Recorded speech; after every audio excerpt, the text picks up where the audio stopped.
Hello guys.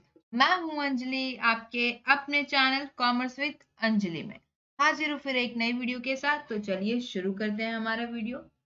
आज हम करने वाले हैं हमारे 12th के इकोनॉमिक्स का चैप्टर नंबर 3, जो हमारा डिवाइडेड है ए और बी पार्ट में। इसका नाम है डिमांड एनालिसिस, जिसमें हम जानने वाले हैं डिमांड के बारे में, ठीक है, उसको डिटेल में। ये बहुत ही ज्यादा इंपॉर्टेंट चैप्टर है हमारे बोर्ड यानी हमारे एग्जाम के हिसाब से। ये 16 मार्क्स के लिए आता है, ठीक है, इन टोटल। तो ये बहुत ही ज्यादा इंपॉर्टेंट चैप्टर है, तो इसको बहुत ज्यादा ध्यान से करिएगा और डिटेल में हम करेंगे, ठीक है। तो आप जितना हो सके उतना डिटेल में जानने के लिए कोशिश करें और मैं डिटेल में बताने के लिए ट्राई करूंगी, जिससे आपको क्या हो, आसान हो और ये हमारे 16 मार्क्स गैदर करने में आपको आसानी। तो अपने दोस्तों के साथ जरूर शेयर करना। और हाँ, अगर आपने अब तक सब्सक्राइब नहीं किया है तो चैनल को जरूर सब्सक्राइब करें।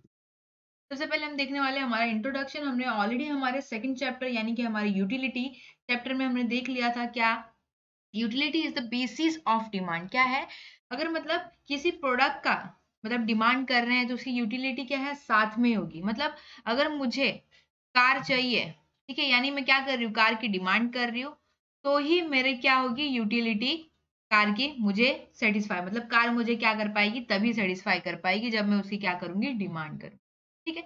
यहाँ पे बोला है कि यूटिलिटी क्या कर सकती है, डिजायर जनरेट कर सकती है और वो पर्टिकुलर कम्युनिटी के लिए नीड भी जरूर मतलब जनरेट कर सकती है।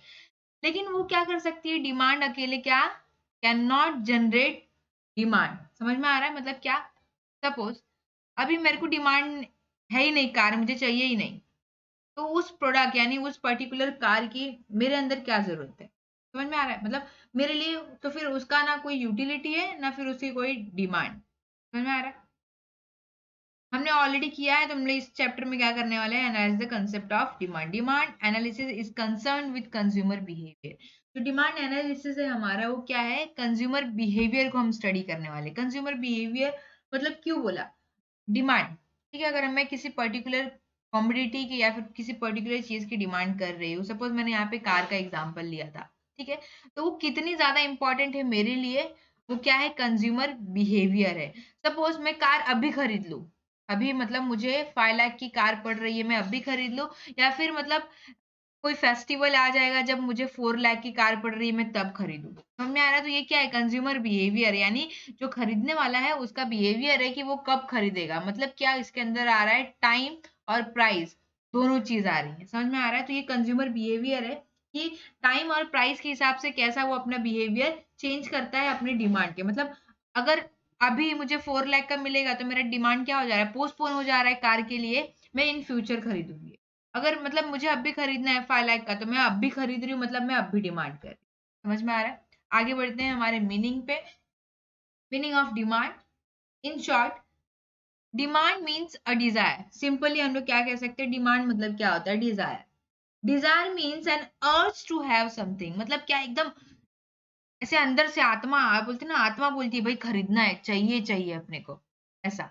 तो इकोनॉमिक्स क्या बोलता है, ऑर्डिनरी टर्म, मतलब जो हमारा ऑर्डिनरी लैंग्वेज है उसके हिसाब से कहें तो ये क्या है, डिजायर है। लेकिन इकोनॉमिक बोलता है कि भैया ये डिजायर नहीं है, उसके अलावा भी क्या है, देखते हैं। डिमांड मीन्स अ डिजायर तो है which is backed by willingness. मतलब क्या, डिजायर है लेकिन क्या है, विलिंगनेस भी होनी चाहिए, उसको खरीदने की इच्छा भी होना चाहिए। मतलब डिजायर तो बहुत रहती है कि मतलब भाई मेरे को ये चीज चाहिए, मेरे को आईफोन चाहिए, लेकिन तब खरीदने के लिए फिर बोलेंगे इतना पैसा क्यों वेस्ट करना। मतलब डिजायर सबकी है कि आईफोन चाहिए, लेकिन क्या होगा, विलिंगनेस नहीं है परचेस करने की। मतलब भाई इतना पैसा क्यों खर्चा करना, ठीक है, वो फीचर तो मुझे कोई सस्ती मोबाइल भी दे सकती है, ठीक है।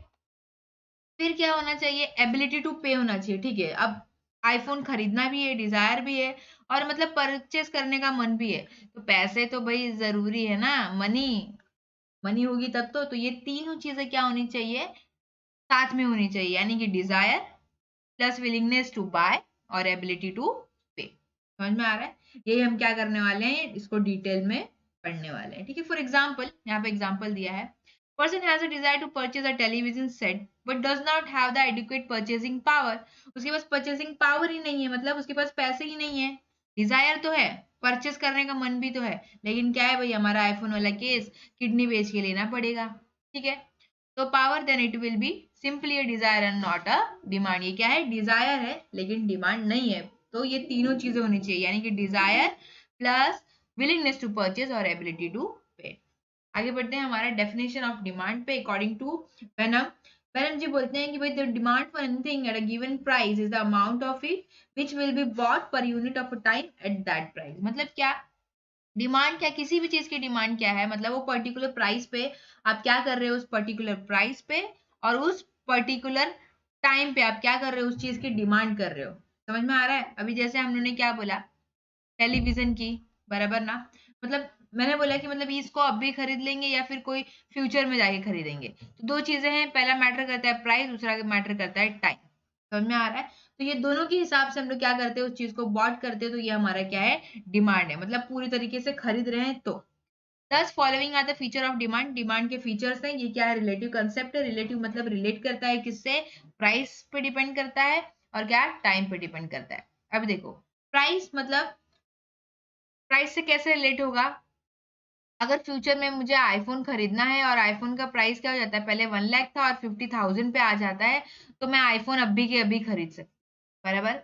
और वैसे ही टाइम पे, मतलब इन फ्यूचर जाके क्या हो रहा है, उसका वैल्यू क्या हो जा रहा है, 50K हो जा रहा है 1 लाख से, तो ये क्या हो गया, टाइम का हो गया, बराबर। तो क्या क्या है हमारा फीचर ऑफ डिमांड, प्राइस से और टाइम दोनों से क्या करता है, रिलेट करता है, इसलिए क्या है, रिलेटिव कंसेप्ट। ठीक है, demand is essential express with reference to time and price, यही हमने पढ़ा। ये क्या है, रेफरेंस को एक्सप्रेस करता है, टाइम और प्राइस से ही रिलेट कर। ठीक है, आगे बढ़ते हैं डिमांड शेड्यूल पे। डिमांड शेड्यूल का मतलब क्या, शेड्यूल मतलब डिमांड को हम कैसे एक टेबल फॉर्म में कैसे रिप्रेजेंट कर सकते हैं, उसको शेड्यूल करना। ठीक है, demand schedule is a tabular representation, मतलब एक टेबल फॉर्म में हम लोग क्या कर रहे हैं, रिप्रेजेंट कर रहे हैं the functional relationship between price and quantity demand. Price और क्वांटिटी डिमांड के बीच में क्या रिलेशन बताएंगे फॉर अ पर्टिकुलर कॉमोडिटी, कोई भी एक कॉमोडिटी होगी, मतलब कुछ भी मान लो, चाहे आइसक्रीम, चॉकलेट, एप्पल, कुछ भी मान लो। और डिमांड शेड्यूल में भी आइदर इंडिविजुअल डिमांड, देखो दो टाइप के डिमांड होते हैं, एक इंडिविजुअल डिमांड और दूसरा मार्केट डिमांड। तो वैसे ही इंडिविजुअल डिमांड शेड्यूल होता है और मार्केट डिमांड शेड्यूल। ठीक है, इंडिविजुअल डिमांड का मतलब एक अकेले की डिमांड, और मार्केट मतलब बहुत सारे लोग होंगे वहां। ठीक है, तो आओ एक एक को क्या करते हैं, डिटेल में स्टडी करते हैं। सबसे पहला आता है हमारा individual demand schedule. Individual demand schedule मतलब ये अकेला पर्सन है, बराबर। ये क्या कर रहा है, अकेले अपना क्या कर रहा है, डिमांड कर रहा है वेजिटेबल की। तो क्या होगा, एक अकेला सेलर है ये, फिर लोग क्या करेंगे, अपने में क्या करेंगे, ट्रांजेक्शन देंगे कि ये अकेला डिमांड कर रहा है, तो इसके हिसाब से प्राइस डिसाइड होगा। तो पढ़ते हैं जरा, individual demand is the quantity of a commodity demanded by a consumer at a given price during a given period of time। देखो ये जो है, एक अकेला है, इंडिविजुअल।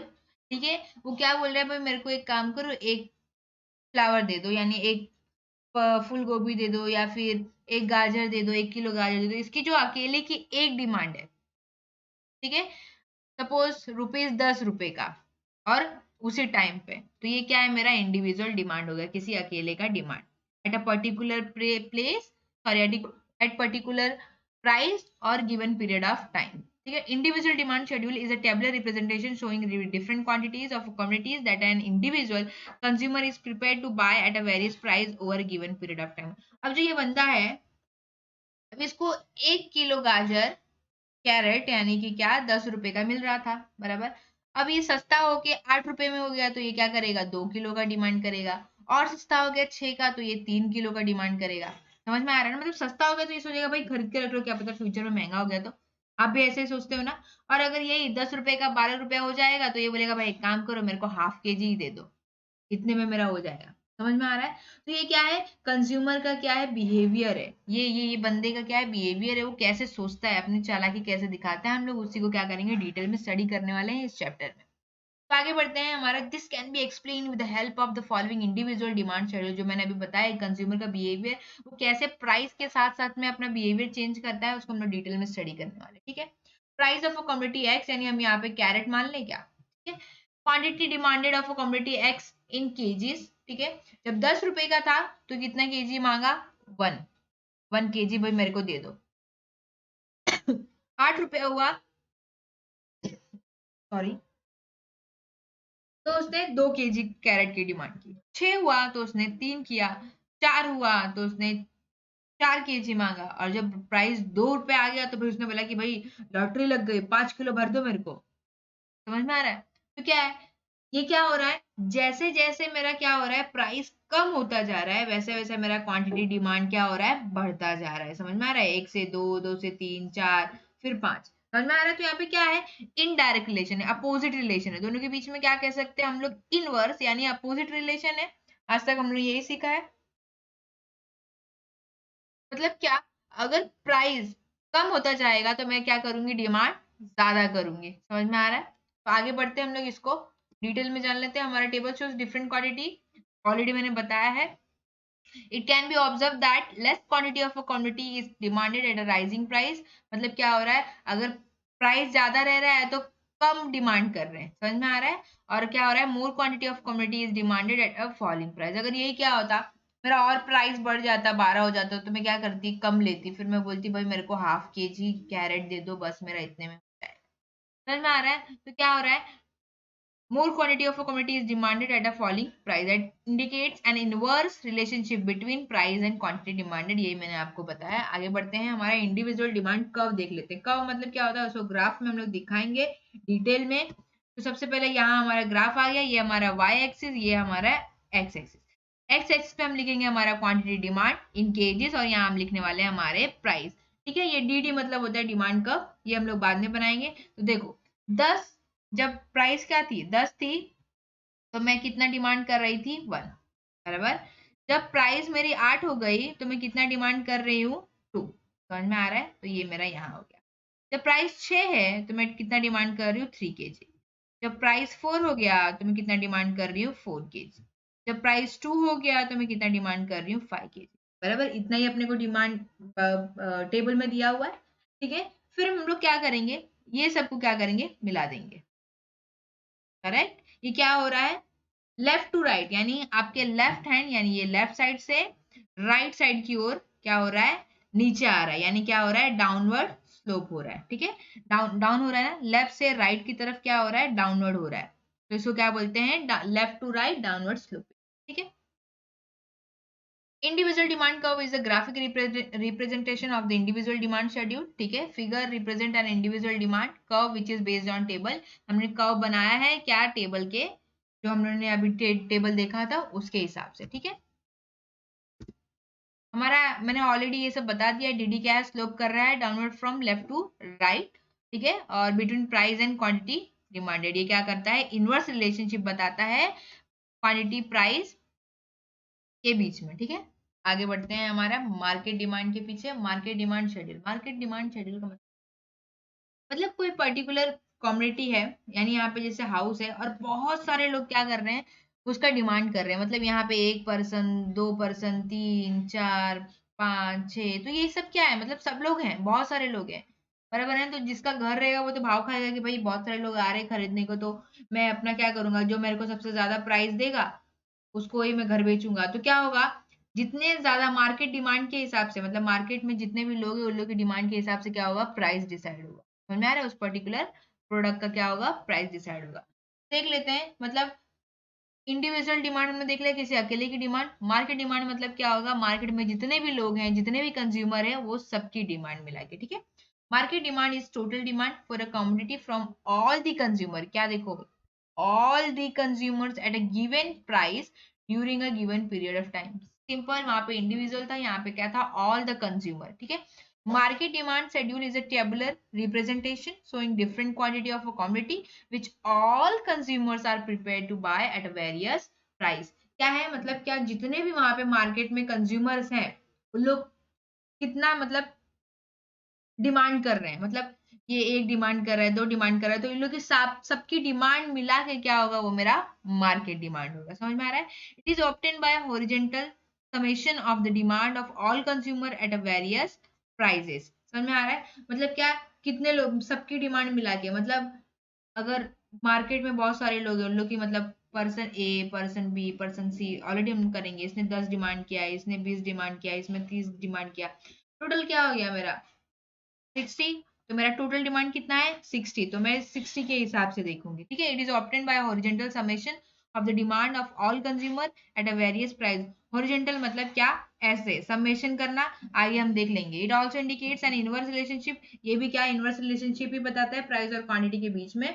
बस क्या होता है, ये एक एक इंडिविजुअल, मतलब ये एक इंडिविजुअल, ये एक इंडिविजुअल, ये एक इंडिविजुअल, मतलब 4-5 ऐसे इंडिविजुअल को मिला के जो बनता है वो क्या हो जाता है, मार्केट डिमांड। तो आइए हम लोग देख लेते हैं, हमारा ये है price of a commodity, quantity of x commodity. यहाँ पे हम लोग कैरेट का एग्जांपल ले लेते हैं, ठीक है। तो क्या होगा, कंज्यूमर ए आया, कंज्यूमर बी आया, कंज्यूमर सी आया, ठीक है। अब मेरा कैरेट का प्राइस क्या था 10, तो कंज्यूमर ए ने कितना डिमांड किया 5 kg, बराबर। फिर कंज्यूमर बी ने 10, कंज्यूमर सी ने, जब प्राइस 8 हुआ, जब मेरा प्राइस क्या हो गया 8 हो गया, तो कंज्यूमर ए ने 10, 15 और कंज्यूमर सी ने 20, ठीक है। फिर 6, जब मेरा प्राइस और कम हो गया तो 15, 20 और 25, बराबर। जब मेरा प्राइस और कम हो गया 2 रुपीज से, तो ए ने 20, बी ने 25 और कंज्यूमर सी ने 30। फिर और कम हो गया तो भाई बंदे ने और ज्यादा खरीदा, इन्होंने और ज्यादा, इन्होंने और ज्यादा।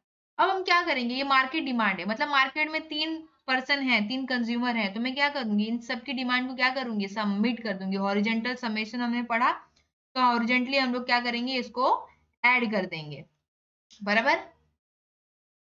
तो फिर हम लोग क्या करेंगे, ये जो भी एडिशन आएगा हम लोग ये सबको अब क्या करेंगे, भूल जाएंगे। हम 2 चीजें याद रखेंगे, प्राइस ऑफ अ कमोडिटी और हमारा टोटल डिमांड कितना है, यानी हमारा मार्केट डिमांड कितना है, ठीक है। इसी को हमको क्या करना है, इसी के अकॉर्डिंग हमको कर्व बनाना है। तो ये 3 चीजें हम भूल जाएंगे। हम क्या याद रखेंगे, जब हमारा टोटल मिल जाएगा हमको मार्केट डिमांड, ए प्लस बी प्लस सी करने के बाद हम सिर्फ 2 चीजें याद रखेंगे, हमारा प्राइस ऑफ अ कमोडिटी और हमारा मार्केट डिमांड, ठीक है। हम लोग इसको क्या करेंगे, पुट करेंगे हमारे कर्व में, ठीक है। ऑलरेडी मैंने जो एक्सप्लेन किया वही है, ये भी क्या है, जैसे जैसे प्राइस कम होती जा रही है डिमांड सबकी बढ़ती जा रही है, देख रहे हो ना। देखो यहाँ पे 5 + 10 15 20 25 डिमांड बढ़ी है, 10 15 20 25 30 डिमांड बढ़ी है, सब जगह ये भी डिमांड बढ़ा है, समझ में आ रहा है। तो इन टोटल भी क्या हो रहा है, हमारा डिमांड बढ़ता हुआ ही दिख रहा है, ठीक है, मतलब इंक्रीज होते हुए। यहाँ पे एरो नीचे जा रहा है, लेकिन ये क्या हो रहा है, इंक्रीज हो रहा है। आगे बढ़ते हैं हमारा मार्केट डिमांड कर्व के ऊपर, ठीक है। ये हमारा कर्व है, तो हमारा यहाँ इस साइड यानी वाई एक्सिस पे क्या है, हमारा प्राइस, ठीक है, और हमारा एक्स एक्सिस पे है क्वांटिटी डिमांड, करेक्ट। तो हम क्या करेंगे, हमारा पुट करते जाएंगे, यानी जब 10 डिमांड था तो कितना डिमांड हुआ, हमारा टोटल डिमांड मार्केट कितना आया है, यहाँ हम देख लेते हैं। देखो टोटल डिमांड हमारा कितना है 30 हुआ, फिर जब 8 हुआ तो 45, 60, 75 और 90, ठीक है। ये भी क्या हो रहा है, इंक्रीज होता जा रहा है, ठीक है। फिर जब 8 हुआ तो हमारा कितना हो गया, ये 45, फिर 6 हुआ तो हमारा कितना डिमांड हुआ 60, 4 हुआ तो 75, करेक्ट। और जब हमारा 2 हुआ तो हमने कितना डिमांड किया 90 का, ठीक है। ये भी क्या हो रहा है, हमारा लेफ्ट टू राइट, यानी ये लेफ्ट साइड और ये हमारा राइट साइड आ गया, ठीक है। क्या हो रहा है, लेफ्ट टू राइट क्या हो रहा है, अभी देखो ये ऐसे जा रहा है ना, तो इसको हम लोग क्या बोलेंगे, ये लेफ्ट साइड से क्या हो रहा है, राइट साइड जा रहा है, क्रॉस करके सीधा जाता तो कुछ नहीं बोलते। ये क्या है, लेफ्ट हैंड साइड से क्या हो रहा है, राइट हैंड साइड तक जा रहा है, ठीक है, क्रॉस है। तो ये क्या हो रहा है, डाउनवर्ड स्लोप हो रहा है, सेम हमारे इंडिविजुअल कर्व की तरह, बस फर्क इतना है यहाँ पे क्या है, इंडिविजुअल ऐसे बहुत सारे इंडिविजुअल्स को मिला के मार्केट डिमांड बन गया है, ठीक है। ये भी क्या है, DD slope downward from left to right indicates an inverse relationship between the price and market demand, ठीक है। आगे बढ़ते हैं, हमारा reason justifying downward sloping demand curve are as follows, मतलब आप ये सोचोगे कि भाई क्यों डाउनवर्ड स्लोप ही क्यों हो रहा है, तो उसके रीजन से पहला law of diminishing marginal utility, ये आपने किया है ऑलरेडी हमारे सेकेंड चैप्टर में, जिसमें क्या बोलता है कि we have seen that marginal utility goes on diminishing with an increase in the stock of a commodity. हमने एक चीज तो पढ़ी है कि मतलब क्या, सेकेंड चैप्टर हमारे यूटिलिटी में, कि जैसे जैसे हम लोग क्या अपने प्रोडक्ट को कंज्यूम करते जाते हैं उसकी यूटिलिटी क्या हो जाती है, कम होती जाती है, डिमिनिशिंग होती जाती है, ठीक है। तो यानी कि पहला बाइट चॉकलेट है, ये दूसरा बाइट खाया तो और सेटिस्फाई हुए, तीसरा, चौथा, पांचवा और छठे तक, मतलब एकदम फुल्ली सेटिस्फाई हो गए। तो ये क्या हो रहा है, डिमिनिशिंग रेट पे जा रहा है, इसलिए ये भी फॉलो होता है हमारे डाउनवर्ड स्लोपिंग वाले रीजन में, ठीक है। Increase in the stock of commodity and vice versa, therefore a consumer tends to buy more when price falls. क्या होता है, जब प्राइस कम होती जाती है तो क्या होता है, उसको ऐसा लगता है कि भाई और खरीद लो। और वहीं अगर प्राइस बढ़ जाएगा तो क्या होगा कि भाई इतना ज्यादा पैसा है, मतलब लग रहा है, तो एक काम करते हैं, कम ही खरीद। ठीक है, this implies a demand curve is downward sloping. आप लोगों को भी पता होगा कि अनियन के और फिर टमाटो के प्राइस कैसे कैसे होते हैं, अपनी मम्मी को पूछना उन लोग कैसे परचेस करते हैं। ठीक है, आगे बढ़ते हैं। सेकंड है हमारा income effect. Income effect simple, पैसा है तो खरीदेंगे, नहीं है तो नहीं खरीदेंगे। मतलब पैसा है तो डिमांड करेंगे, नहीं है तो नहीं करेंगे। आपसे अच्छा कौन जानता होगा, ठीक है ना। In the case of normal goods when price false purchasing power, अगर क्या होता है, सपोज उसकी सैलरी 50,000 थी, इतनी ज्यादा तो नहीं लेकिन फिर भी मान लेते हैं, ठीक है। उसका खर्चा भी कितना होता था, 50,000 होता था, ठीक है। मतलब 50,000 नहीं, 40,000 मान लेते हैं, 40,000 मान लेते हैं, ठीक है। अब क्या हो गया, प्राइस कम हो गई, तो उसका जहाँ खर्चा मतलब 40K लग रहा था, वहीं उसका खर्चा क्या हो रहा है, कमोडिटी की मतलब पर्टिकुलर राशन वगैरह पे क्या हो गया, प्राइस कम हो गया, फॉल्स हो गया प्राइस। तो क्या हो गया, वहीं उसका 30K में हो जा रहा है। तो अब क्या करेगा, वो 10K का और खर्चा करेगा, उसके पास परचेसिंग पावर है, 10K का और खर्चा कर सकता है वो। समझ में आ रहा है। तो क्या हो रहा है, उसकी परचेसिंग पावर क्या हो रही है, बढ़ रही है। मतलब क्या, अब वो 10,000 में और भी ज्यादा खरीद सकता है, 40,000 में पहले जितना प्रोडक्ट खरीदता था उससे ज्यादा खरीद सकता है। In the case of normal goods when price false purchasing power of consumer increases. अगर प्राइस कम हो जाता है प्रोडक्ट का, तो क्या कर सकता है, पहले एक प्रोडक्ट खरीदा सकता था, अब दो प्रोडक्ट खरीद सकता है। Enables him to buy more of that commodity. अब क्या होगा, अब उसको ये रहेगा कि भाई 10K का करने का क्या, और खरीदते हैं। समझ में आ रहा है, this is known as income effect. ये इनकम इफेक्ट हुआ। सब्स्टिट्यूशन इफेक्ट मतलब क्या होता है, जो सब्स्टिट्यूट गुड्स होते हैं, मतलब क्या, अगर ये नहीं मिला तो दूसरे से काम चल सकता है। ठीक है, when the price of a commodity rises, the consumer tends to buy more of its substitutes and less of that commodity whose price has increased. This is known as substitution effect. जैसे कि मैं T और coffee का example, ठीक है, दोनों substitute product हैं, बराबर। अब देखो, अगर टी की प्राइस बढ़ जाए तो लोग क्या करेंगे, प्रीफर करेंगे कॉफी, करेक्ट। अगर वहीं कॉफी की प्राइस बढ़ जाएगी तो लोग किस पे आ जाएंगे, टी पे आ जाएंगे। समझ में आ रहा है। तो ये चाय और कॉफी का सब्स्टिट्यूशन इफेक्ट है। आगे बढ़ते हैं, हमारा मल्टीपर्पज यूजेस। अभी देखो, जिस चीज की मल्टीपर्पज यूज रहेंगे उसके तो डिमांड ऑफ कोर्स ज्यादा रहेंगे, ठीक है। When a commodity can be used for satisfying several needs, its demand will rise with a fall in its price and falls with a rise in its price. कुछ भी हो जाए, उसका अगर मल्टीपल पर्पज के लिए यूज है तो प्राइस कम हो चाहे बढ़े उससे फर्क नहीं पड़ता। जैसे भाई सॉल्ट ले सकते हो, इलेक्ट्रिसिटी ले सकते हो, ये सब का क्या है, कुछ चेंज नहीं होने वाला है। प्राइस बढ़े चाहे कम हो, उसका जितना यूज है वो उतना ही रहेगा। न्यू कंज्यूमर, अभी देखो प्राइस अगर किसी चीज की कम हो गई, सपोज सैमसंग ने क्या किया, अपने मोबाइल को क्या किया, सस्ता कर दिया, ठीक है। तो जो लोग नहीं भी खरीदने वाले रहते हैं तो वो भी क्या कर लेंगे, खरीद लेंगे कि भाई चलो इतने सस्ते में दे रहा है तो खरीद लेते हैं। तो क्या कर रहे हैं लोग, न्यू कंज्यूमर को भी क्या कर रहे हैं, अपनी तरफ अट्रैक्ट कर रहे हैं। तो उससे क्या हो रहा है, डिमांड जनरेट हो रहा है। आगे बढ़ते हैं टाइप्स ऑफ डिमांड की तरफ। तो टाइप्स ऑफ डिमांड हमारा है, पहला है डायरेक्ट डिमांड, दूसरा है इनडायरेक्ट, जॉइंट यानी एक दूसरे से रिलेटेड, कंपोजिट और कम्पिटिटिव। एक एक डिमांड को हम डिटेल में जानते हैं। सबसे पहले हमारा आता है डायरेक्ट डिमांड। डायरेक्ट डिमांड मतलब जो भी हम फाइनल गुड्स के लिए डिमांड करते हैं, it is a demand by the consumer for goods which satisfy their wants directly. मतलब क्या है, हम लोग वैसे प्रोडक्ट का यूज डिमांड करते हैं जो हम लोग की वांट्स को क्या करता है, डायरेक्टली सेटिस्फाई करता है। This serve direct consumption needs of the consumer. Thus, it is the demand for consumer goods. For example, demand for a cloth and sugar. ठीक है, या फिर कोई भी फूड आइटम। ये सब क्या है, मेरा डायरेक्ट डिमांड है, फाइनल गुड्स है। समझ में आ रहा है। अब जैसे मेरे को टेबल फर्नीचर की जरूरत है तो मैं फर्नीचर को डिमांड कर रही हूँ, ठीक है। ये मेरा क्या है, डायरेक्ट डिमांड है। मेरा क्या होगा, ये फर्नीचर बन के आएगा, ये मेरा फाइनल गुड्स मेरे घर पे आएगा, तो ये मेरा क्या हो जाएगा, डायरेक्ट डिमांड। वैसे ही देखते हैं इनडायरेक्ट डिमांड क्या होता है। Indirect demand is also known as derived demand. It refers to demand for goods which are needed for further production. मतलब क्या, कि मेरे को अभी मतलब उसका डिमांड है क्योंकि मेरे को अभी उसको क्या करना है, और कुछ बनाना है उससे। समझ में आ रहा है। It is the demand for producer goods. ये क्या है, प्रोड्यूसर गुड्स मतलब क्या, ये ऐसे लोग का डिमांड है जो क्या करते हैं, प्रोड्यूस करते हैं। समझ में आ रहा है। अब जैसे फॉर एग्जांपल यहाँ पे बोला है demand for worker in a sugar factory is derived और इनडायरेक्ट डिमांड। मैं एग्जांपल लेती हूँ, ये वुड है मेरे पास, ठीक है। मेरे को इससे मैंने डायरेक्ट डिमांड में बताया कि मेरे को फर्नीचर का डिमांड है, ठीक है। तो मेरा क्या है, ये वुड से बनेगा, तो अभी फर्नीचर बनाने के लिए मेरे को वुड की जरूरत पड़ेगी। तो जो भी प्रोड्यूसर रहेगा, जो भी बनाने वाला रहेगा, उसका क्या डिमांड होगा, वुड का डिमांड होगा। तो इनडायरेक्ट डिमांड यानी क्या, चाहिए तो फर्नीचर, लेकिन उसको बनाने के लिए क्या चाहिए, वुड चाहिए। तो ये क्या है, मेरा इनडायरेक्टली इस चीज का डिमांड हो जा रहा है। डिमांड किसका हो रहा है, फर्नीचर का, लेकिन क्या हो रहा है, इनडायरेक्टली डिमांड किसका हो रहा है, वुड का, क्योंकि ये वुड से ही फर्नीचर बनेगा। समझ में आया इनडायरेक्ट और इनडायरेक्ट वाला कंसेप्ट। बढ़ते हैं, complementary and joint demand. Joint मतलब समझ रहे हो, एक दूसरे से रिलेटेड। कॉम्प्लीमेंट्री मतलब क्या, भाई एक के ऊपर एक फ्री मिलता है ना, वैसा वाला। तो यहाँ पे when two or more goods are demanded jointly to satisfy a single want, it is known as joint or complementary demand. For example, car and fuel। देखो भाई, अगर मेरे पास मतलब मेरे को कहीं बाहर घूमने जाना है, तो मतलब कार तो चाहिए, साथ में उसमें क्या होगा, फ्यूल भी चाहिए, डीजल पेट्रोल जो भी होगा। तो ये क्या है, मेरा जॉइंट डिमांड है, मतलब कार के साथ साथ में फ्यूल की भी जरूरत है। ये दोनों को एक साथ में मर्ज कर किया तभी मेरा ये क्या होगा, डिमांड कंप्लीट। समझ में आ रहा है। तो ये मेरा क्या हो गया, कॉम्प्लीमेंट्री और joint demand.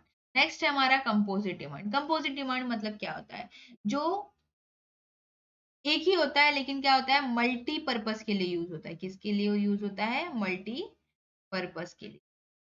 The demand for a commodity which can be put to several uses is known as composite demand। क्या होता है, several uses यानी बहुत सारे यूज के लिए होता है।